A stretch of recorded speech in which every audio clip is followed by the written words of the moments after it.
let's keep moving. It's a lot to tackle today because a lot of things have been going on, a lot of things have said, and a lot of you are going to be upset with me. That's the way it goes. Again, I call them as I see them. I'm not a protectionist, and I never will be a protectionist. I do not believe in massively increasing prices on the average American. On blue-collar America, white-collar America, middle-class America, low-middle-class America.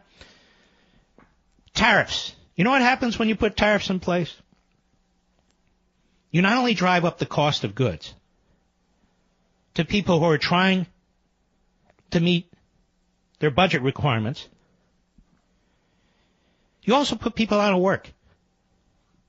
You see the benefits in these so-called preferred industries, the steel industry, the aluminum industry, whatever industry the president has decided needs protection. But you don't see what happens down the economic stream when prices go up. You might say, well, then people will buy less foreign steel, they'll buy American steel. No, they may not buy either. They may decide, I'm not going to expand, I'll pocket the money. Or I'll go into a different business. Or whatever. The president and his advisors, especially that jerk over there at the Commerce Department who's made billions of dollars off tariffs, they're not economic kingmakers any more than anybody else is on the left. They don't know what's going to happen downstream. They don't know the consequences. We have millions and millions of people in this country who are living paycheck to paycheck. They may not be represented by a favored union. They may not be in a favored industry.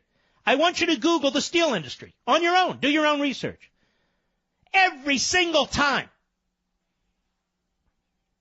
they can't compete, they demand a tariff. And one of the reasons they can't compete is because of their inefficiencies. You see, when you protect an industry, they become inefficient. When we used to protect our car industries, they all looked like a bunch of boxes. They didn't have quality control. When we took the protectionist lift off the car industry, they had to compete with the Germans or Japanese and so forth and so on. And they did. And they beat them for the most part. But when you have wages, quite frankly, that are way outside what the market requires or demands, and you have inefficiencies because you don't have to invest in R&D and other capital expenses because you're protected. You put other businesses out of work. You put other people out of work. It's called socialism through the back door. Not owning the means of production, but it's welfare on the socialist industrial level. You're redistributing wealth.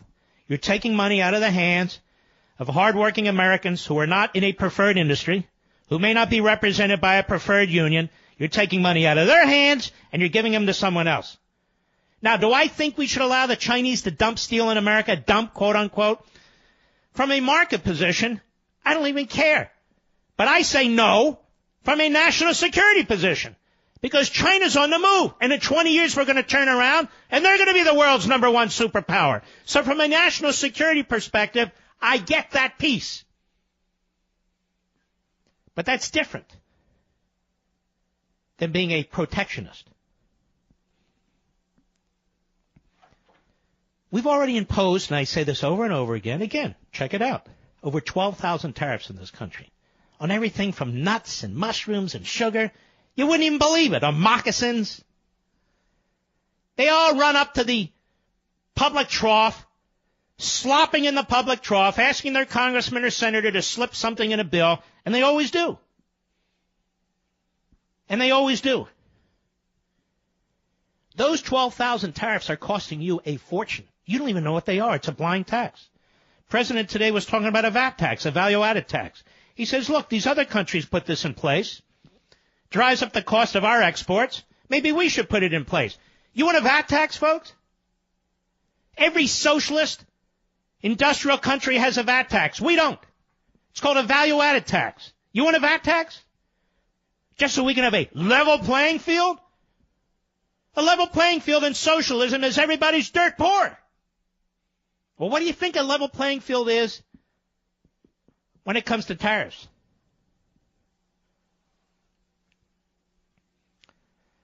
Oh, I know. I'm swimming against the tide. I do it all the time. So be it. I don't much care. I have to live with myself. You know, I've told my family, not often because it gets them upset, but I've told my family, you know, in the end, all of us, we got to do and say what we think is right. When you're on your deathbed, don't you want to be able to say to yourself, you know what? You know, you live life, you make compromises, but on the big things,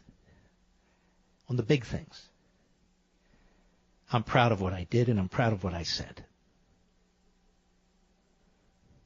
I stood by my faith, my beliefs, my values, and my principles.